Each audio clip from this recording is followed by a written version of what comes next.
Cette vidéo vous est présentée par la boutique universludo.ca. Rendons les jeux accessibles à tous.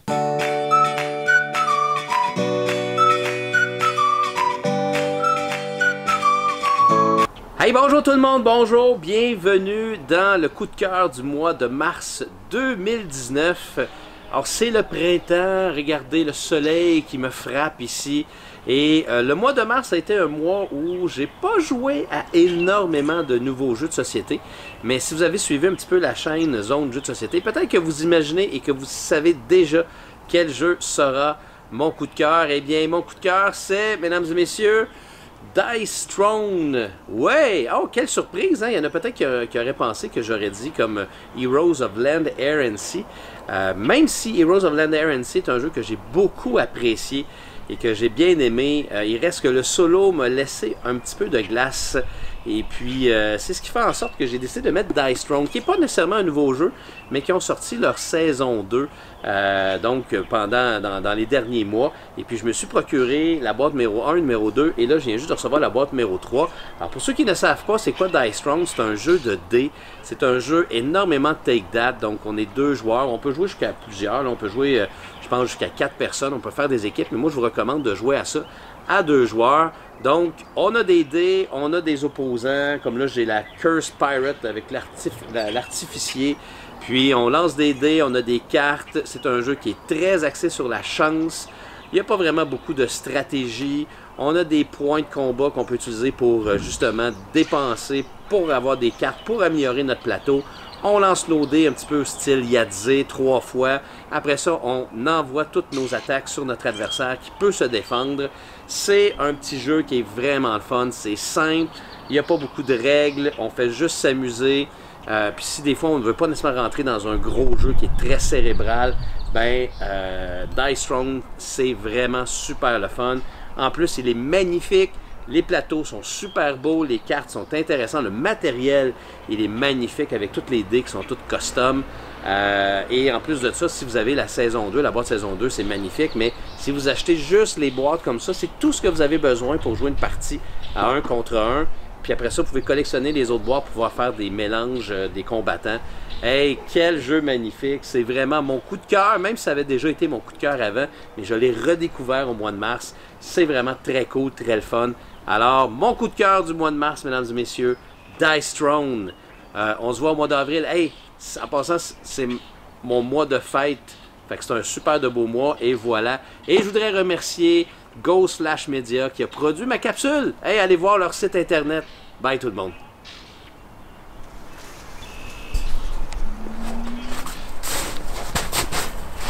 Pour ma part, pour mon coup de cœur du mois de mars 2019, j'ai regardé la liste des jeux que j'avais joués et j'ai quand même plusieurs jeux qui m'ont agréablement surpris, que j'ai apprécié, mais ça reste que le jeu qui a fait pencher mon cœur ce mois-ci, c'est mon ami Vital Lacerda qui nous a offert la deuxième édition de CO2, donc CO2 Second Chance.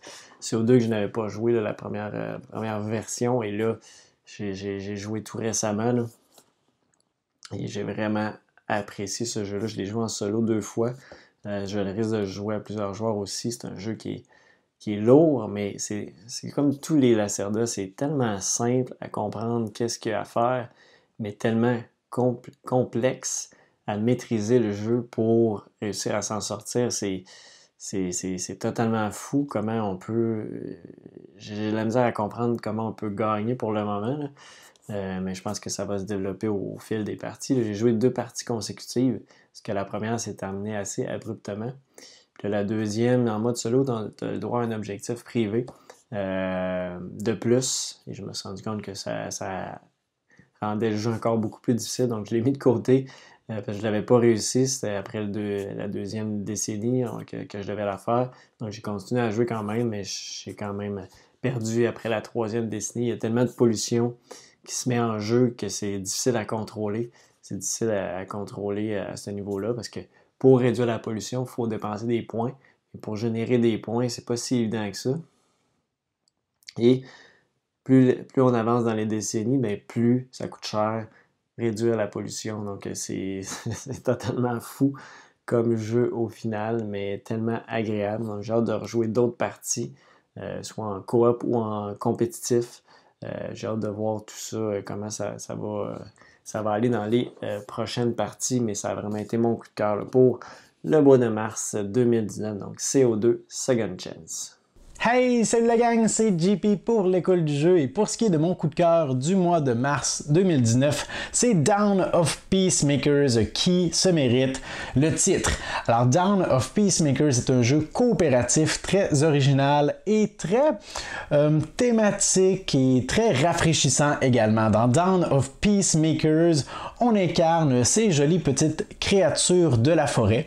Et qu'est-ce qu'on fait exactement? Non, on n'essaie pas de repousser une menace qui veut détruire la Terre. On n'essaie pas nécessairement de repousser par la force des envahisseurs. On n'essaie pas de protéger le monde contre différentes maladies qui font rage. Non, et dans l'univers de Dawn of Peacemakers, il existe deux peuples, les Ocelot et les Macao. Et ces deux peuples se font la guerre. Et nous allons devoir utiliser nos petits talents de diplomates pour les amener à faire la paix. Et ce jeu est très original, très thématique dans sa mise en application également. Le jeu est merveilleux.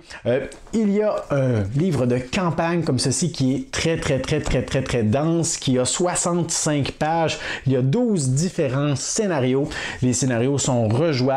C'est un jeu avec des petits éléments qui sont scellés, comme entre autres ces enveloppes, mais ce n'est pas nécessairement un jeu legacy en soi. Je referai la campagne n'importe quand. Pour l'instant, j'ai fait 3 scénarios, j'ai débloqué un paquet de choses et seulement après 3 scénarios, c'est incroyable de voir ce que ce jeu propose parce qu'évidemment, lorsque les scénarios se succèdent, il y a un paquet de nouvelles règles, de nouvelles composantes même que l'on peut ajouter à nos parties. Ça ajoute beaucoup de piquant et c'est délicieux. Alors, c'est mon coup de cœur du mois de mars.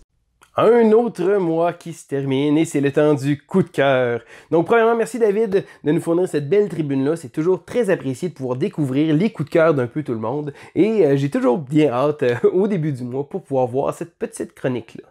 Pour ma part, le jeu a été très clair. Un seul choix possible dans les jeux que j'ai joués ce mois-ci. C'est le jeu que j'ai joué le plus depuis longtemps. Je suis tombé dedans et c'est un jeu très différent de ce qu'on est habitué parce que c'est le jeu Warhammer Kill Team. Là, il y a des gens qui vont dire « Ah, j'ai vu le mot Warhammer, c'est pas le genre de choses que je veux jouer. » Je me disais la même chose il n'y a pas si longtemps que ça. Mais il y a moins d'un mois, j'ai découvert ça, qui se trouve être une espèce d'hybride entre un jeu de société, un board game, et un jeu de miniature. Donc, on voit souvent des galons à mesurer et des grosses tables. Mais Kill Team, ce que c'est, ça le fait de manière tout petit. Donc, au lieu d'avoir une espèce de table de combat, on a une petite zone de combat. Donc, c'est un jeu de miniature, oui, de combat. Donc, il va y avoir différents objectifs. Donc, c'est pas un jeu non plus on lance un paquet de dés puis on bat les autres joueurs. Bon, oui, on va le faire, mais au final, c'est un jeu à objectif. Donc, on va avoir des choses à réaliser, tenir des objectifs, pouvoir essayer de battre des unités adverses, différentes unités précises. Il y a un paquet de missions, il y a un paquet de choses qui viennent avec ça. Et c'est un univers qui m'intimidait tellement au début. Mais quand j'ai découvert Kill Team, c'est vraiment le chaînon manquant de ça. C'est certain que c'est pas pour tout le monde. Ça demande un peu d'investissement, d'énergie, de construire ses armées, des choses comme ça. C'est certain qu'il y a beaucoup de monde qui ont peur avec l'investissement d'argent parce qu'on voit des fois les grosses armées comme ça.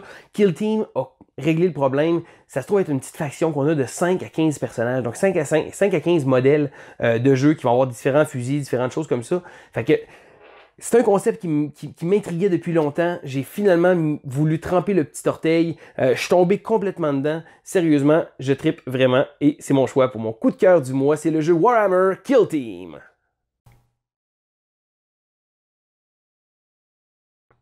Le temps de faire refroidir mon café, je vais vous parler de Détraque. Détraque, c'est ce tout petit jeu-là, c'est un petit jeu à cocher de Rainer Knizia, édité par Gigamic. C'est vraiment un jeu qui se joue en 2 minutes. C'est un jeu à cocher très futé, il est vraiment très futé, les Welcome, les Routes des Vignes, les Quicks, les Quinto, il y en a beaucoup. Qu'est-ce que Détraque vient apporter à tout ça? Rien. Strictement rien. Ça n'apporte rien. Vous allez me dire, mais on parle du coup d'un jeu qui n'apporte rien. Si, c'est très plaisant à jouer. 2 dés que l'on va jeter sur lequel il y a des pyramides, des ronds, des croix. On va jeter ça et on va inscrire ça chacun sur notre grille. Le résultat des 2 dés, On va surtout les inscrire côte à côte, les uns après les autres, et remplir notre grille. Le but est très simple, il va falloir réaliser des lignes et des colonnes dans lesquelles on trouve plusieurs fois le même symbole, d'affilée. Hop, une paire de ronds, hop, triple triangle, wouhou, une rangée de diagonales rien qu'avec des dièses. C'est tout. C'est un peu King Domino, le jeu à cocher où on rajouterait des petites pièces toujours par deux. On jette 2 dés, 10 tours, 12 tours, on remplit sa grille, 2 minutes, fin du jeu, on compte les points. Tout ça, c'est des dés qui vont vous dire quoi écrire. La part du hasard est énorme dans des tracks. Le gagnant n'est pas toujours celui qui l'a mérité, c'est quelqu'un qui a eu le bon tirage de dés. 2 minutes pour être celui qui a la plus grande chance au dé. Et est-ce que c'est nul? Eh ben, c'est un débat. On a eu ce débat-là avec mes amis, j'ai eu ce débat-là avec mes collègues. Moi, je trouve ça fun, ça m'amuse. C'est l'essence même d'un jeu, de nous faire marrer. Donc, j'ai envie de vous en parler. C'est un jeu jetable. On va vite arriver au bout du jeu. Pour autant, pause café, tiens, le temps que ça refroidisse, 2 minutes, est-ce qu'on ferait pas un jeu? On se marre, on se tire la bourre, ah le jet de dés est pourri, je veux ça, tu l'as pas eu. Ce côté loto, ce côté au petit bonheur la chance, c'est absolument sans prétention, mais c'est surtout amusant. Et après tout, est-ce que ce n'est pas ce qu'on demande à un jeu? De nous amuser le temps que le café refroidisse? Hey, j'espère que tu vas bien, toi. Mais en tout cas, moi, ça va bien parce qu'aujourd'hui, je suis là pour te parler de mon gros coup de cœur du mois. Et j'ai nommé, je passerai pas par 4-5 chemins, là. Je te le montre tout de suite. C'est un jeu béton, un jeu dinosauresque. Je parle ici de Draftosaurus, un jeu d'Antoine Boza, Corentin Lebras, Ludovic Maublanc et Théo Rivière. Là, j'essayais comme de pas y rentrer, là, mais bref, je les ai tous eus. Au moins, c'est ces 4 gars-là. Ils sont des malades mentaux, on les a connus pour plein d'autres jeux. Ils nous arrivent en force avec un petit jeu ben cute, Draftosaurus, qui est un jeu de draft avec des figurines de dinosaures. Donc, on a un petit sac avec plein de petits dinosaures. Je vous le montre, c'est juste trop mignon. Donc, on a des Diplodocus en vert, on a des Triceratops, on a des T-Rex en rouge. Bref, il y a 6 couleurs différentes de dinosaures. On va en prendre 6 dinos au hasard dans le sac. Et parmi ces 6-là, je vais en prendre un que je vais mettre dans mon parc. Parce que j'ai un petit parc. Je vais l'installer dans mon parc et je vais passer les 5 autres dinos à ma gauche. Et on va faire ça jusqu'à temps qu'il n'y en ait plus. Une fois qu'on n'en a plus, on va en reprendre 6. On va le refaire jusqu'à temps qu'on n'en a plus. Et ce sera la fin. C'est tout! C'est simple de même! Et dans ton parc, ben ici, c'est seulement des dinosaures pareils. Ici, c'est 3 dinosaures. C'est comme une dompe à dinosaures. Tu mets 3 dinosaures là, ça donne 7 points.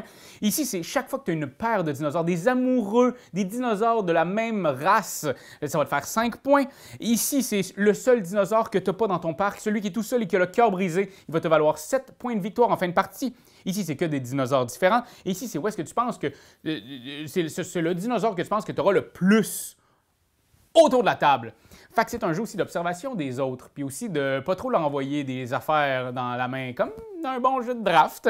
Mais vraiment, c'est simple, c'est le fun. Ça se joue en 15 minutes, top chrono, puis même des fois plus vite que ça.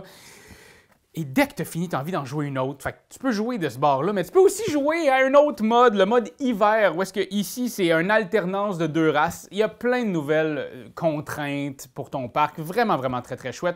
Et tu as un dé aussi qui fait en sorte que tu donnes une contrainte aux gens autour de la table. Vraiment un jeu qui est très bien pensé, qui est le fun, un jeu de draft. J'aime ça, des jeux de draft, je trouve ça le fun.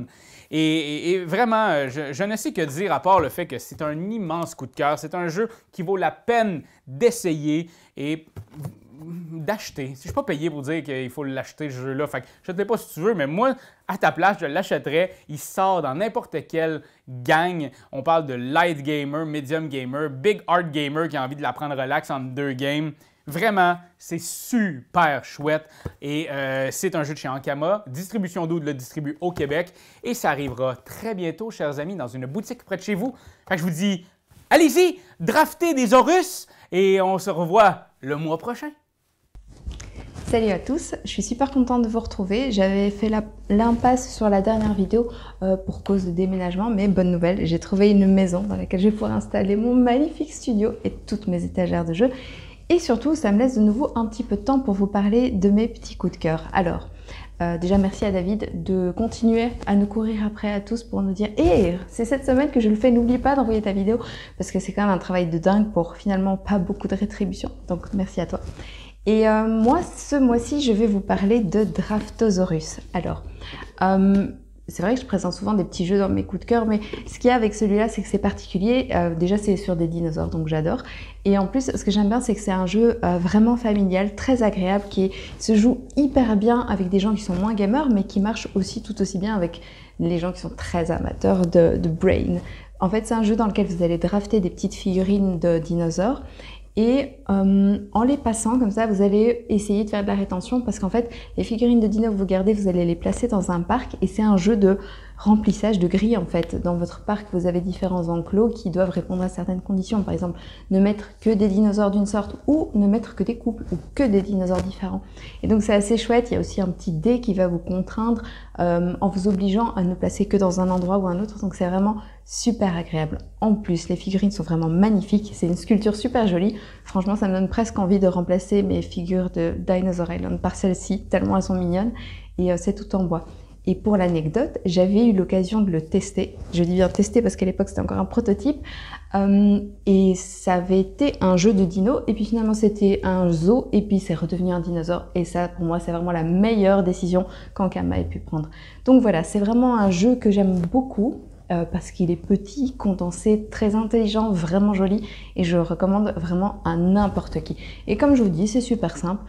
Tout le monde va drafter des figures de dinosaures cachées, vous en prenez une, vous la placez chez vous, selon les contraintes ou pas, et puis vous allez passer comme ça les dinos. On va jouer 2 manches et à la fin, celui qui a le plus de points de victoire a gagné. Voilà, c'est vraiment pas plus difficile que ça. Et je vais certainement vous en reparler bientôt sur ma chaîne YouTube, donc voilà. Eh bien, c'est tout pour moi. Je vous fais des bisous et je vous dis à la prochaine. Salut!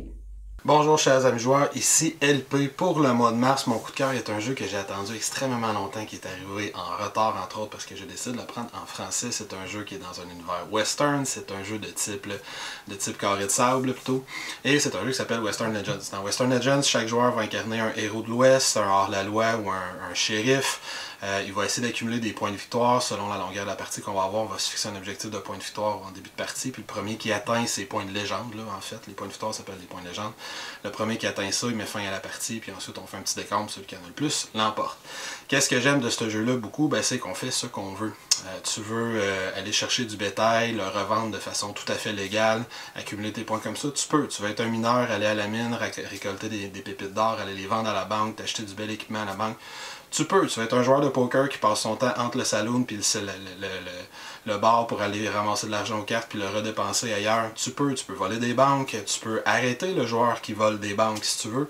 Il y a une piste très intéressante, il y a 2 espèces de pistes de points de victoire, Marshall et Outlaw, où quand tu avances sur cette piste-là, tu vas accumuler certaines récompenses. Si tu avances sur la piste Marshall, les récompenses sont plus basses mais sont fiables, on ne les perd pas. Si tu avances sur la piste Wanted, les récompenses sont très intéressantes mais c'est facile de t'y faire débarquer.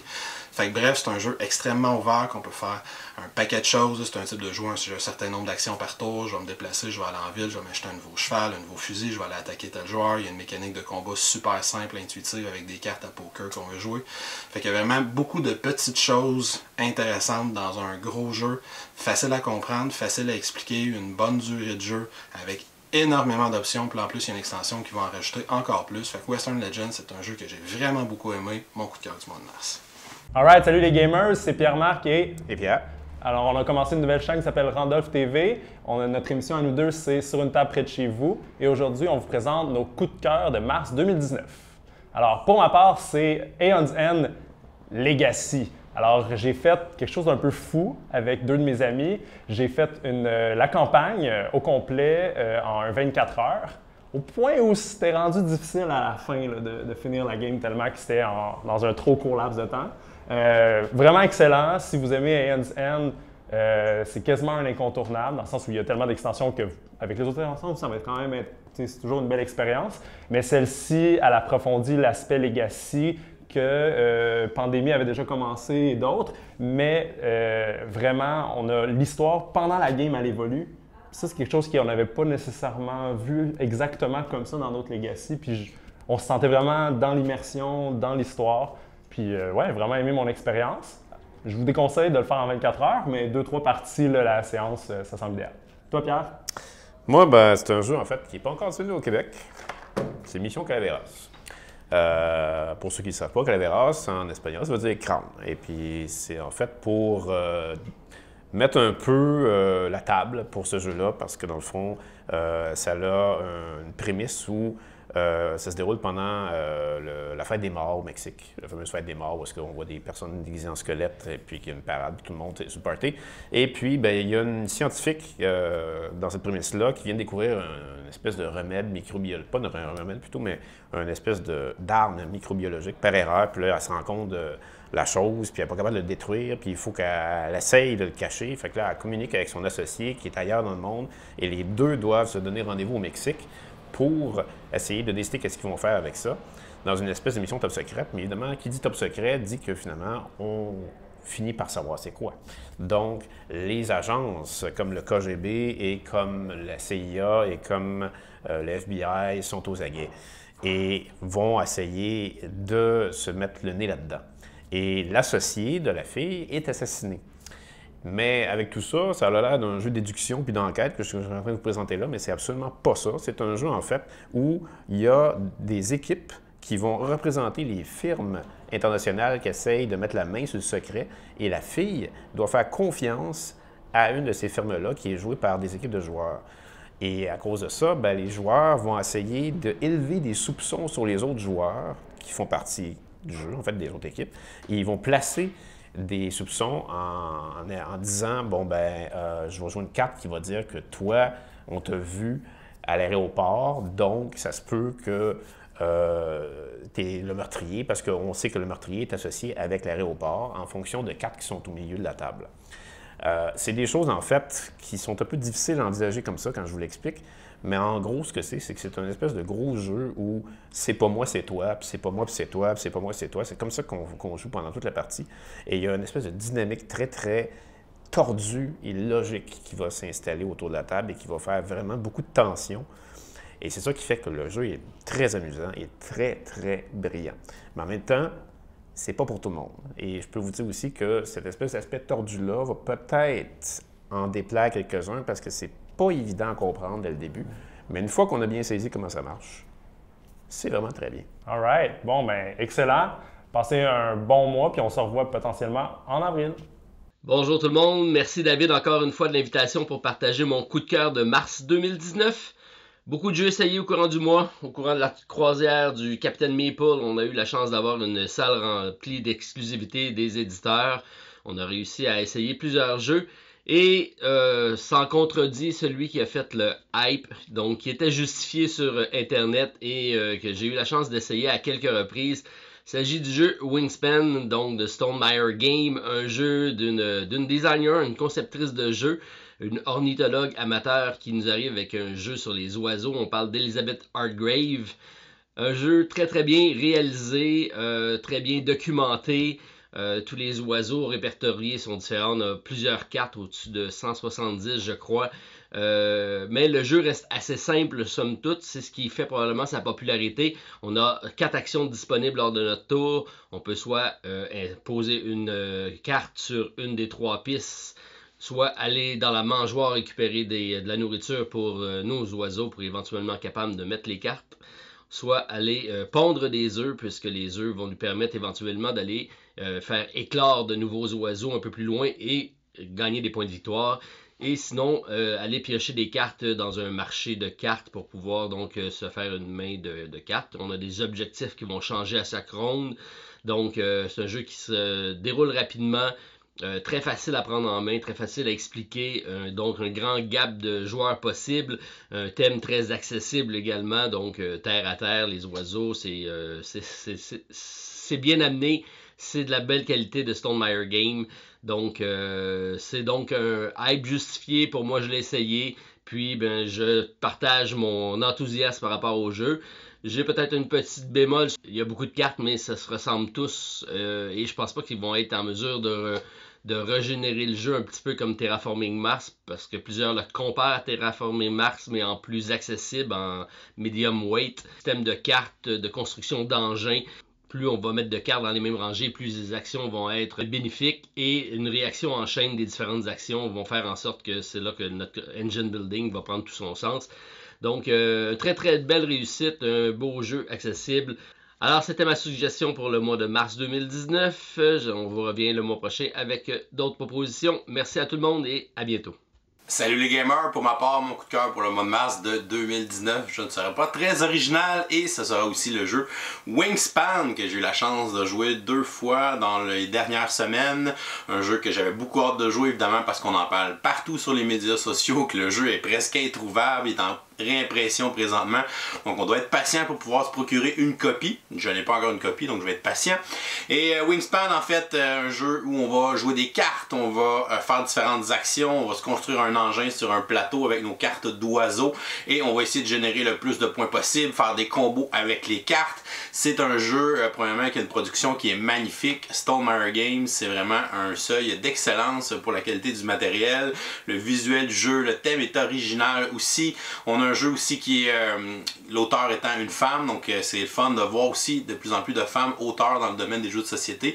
C'est le fun de le souligner justement avec un jeu qui a beaucoup de succès et que tout le monde en parle. C'est un jeu qui se prend super bien en main, qui est très instinctif, donc un jeu qui a quand même un bon niveau de stratégie, mais que n'importe qui pourrait essayer de jouer à ce jeu-là puis aurait du plaisir. Donc je pense que ça va être un jeu à avoir dans sa collection en 2019. Donc Wingspan, quand ça reviendra en magasin, sautez là-dessus tout de suite pour pouvoir ajouter ce bijou ludique à votre collection. Je voudrais remercier tous mes collaborateurs pour le segment Coup de cœur. On commence à être beaucoup dans cette grande famille, donc je suis très heureux de pouvoir partager tout ça avec vous. Et vraiment merci à tous mes collaborateurs d'embarquer dans ce segment Coup de cœur pour le rendre le plus vivant possible. J'espère que vous avez aimé les suggestions de ceux-ci. Et n'hésitez pas à nous laisser en commentaire sous la vidéo votre jeu coup de cœur pour le mois de mars 2019. Quelle est votre plus belle découverte de jeu dans le dernier mois? Ça va nous faire plaisir de lire ce que vous avez essayé, ce que vous avez adoré.